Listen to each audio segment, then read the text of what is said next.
काला साया। यूं तो बनारस घाट अपनी खूबसूरती के लिए बहुत प्रचलित है, पर घाट के किनारे कई राज लिए बैठे हैं। ये कहानी शुरू होती है बनारस के घाट के पास बने ममता निवास से, जहाँ प्रिया लाल जोड़े में ममता के घर उसकी बहू बनकर आती है। आओ आओ बहू, घर को अपने पैरों से पवित्र करो। ममता घर की दहलीज पार कर ही रही होती है कि अचानक एक बहुत गंदी सी बास पूरे घर में फैल जाती है।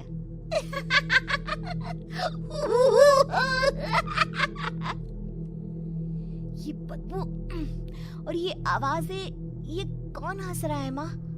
अब ये पड़ोसी ना हमारे थोड़े अलग से है। कहाँ हम शाकाहारी और ये मांस मच्छी खाने वाले। छोड़, तू ध्यान मत दे और गृह प्रवेश कर। और हाँ बहू, अपनी सास की एक बात हमेशा याद रखना, इन पड़ोसियों से तो कभी बात नहीं करेगी। अच्छे लोग नहीं है ये। अपनी सास की ये बात मानेगी ना बेटा? हाँ माँ, जो आपकी मर्जी, मैं उनसे बात नहीं करूंगी। अगले दिन प्रिया अपनी पहली रसोई बनाने रसोई घर में जाती है। ये छोकी बात तो नाक में जा रही है। एक काम करती हूँ, खिड़की खोल देती हूँ। प्रिया खिड़की खोलने जाती है। इतने जाले, लगता है इस खिड़की को कभी खोला ही नहीं गया। पर ऐसा क्यों? ओह, नॉन वेज की स्मेल आती होगी ना। 2 मिनट के लिए खोल लेती हूँ, फिर बंद कर दूंगी।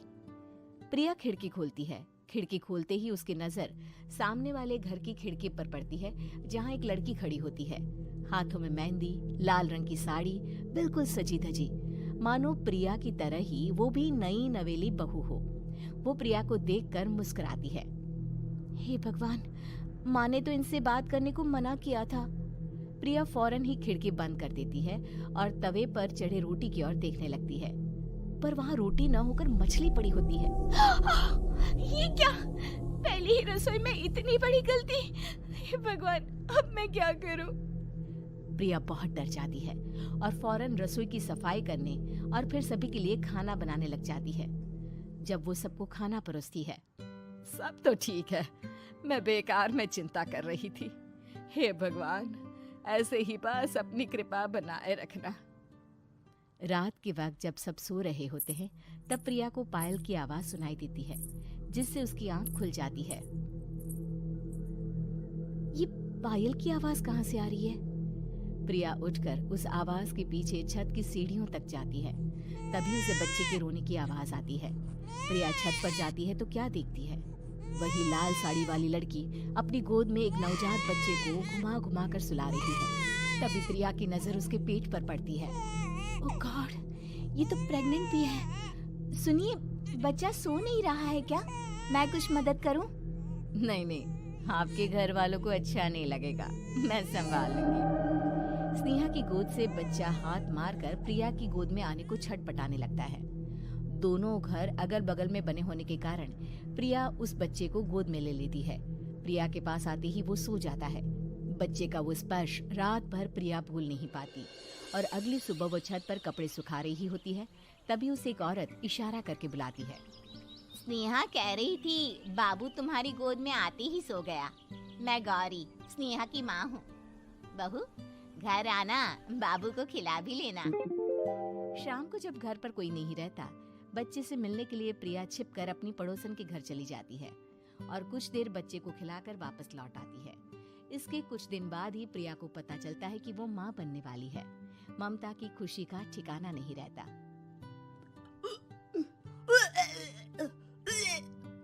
माँ जी, पता नहीं क्यों उल्टी आ रही है। प्रिया भागती हुई वॉशरूम में जाती है तो हरे और लाल रंग की उल्टी करती है। उस उल्टी में से कीड़े निकलते हैं। ये क्या? खून और ये कीड़े! माँ! माँ! प्रिया की आवाज सुनकर ममता दौड़ कर आती है, पर बेसिन में कुछ नहीं होता।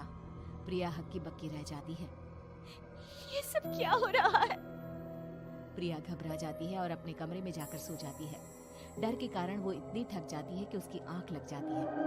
तब उसे ऐसा लगता है उसके पेट पर मानो कोई बैठा हुआ हो। कौन हो? प्रिया के पेट पर एक 5 महीने की बच्ची बैठी हुई थी, जो बुरी तरह जली हुई थी। माँ, तुम ही मुझे लाई ना अपने पेट में। मैं तुम्हारी माँ नहीं हूँ। कौन हो तुम? माँ, देखो मैं जल गई बुरी तरह से। 6 महीने पेट में रहने को भी मुझे नहीं मिला।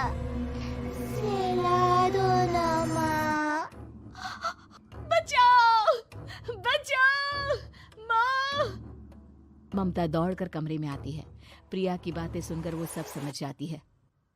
तू कहीं बगल वाले घर में तो नहीं जाकर आई ना बहू? मुझे माफ कर दो, मैं गई थी माँ। उस घर में सब मरे हुए हैं बहू। कई साल पहले स्नेहा उस घर में बहू बनकर आई थी। कुछ ही दिन में वो एक बच्चे को जन्म देने वाली थी। पूरा घर बच्चे के आने की खुशी में खोया था कि एक दिन अचानक उस घर में आग लग गई। सब बुरी तरह जलकर मर गए।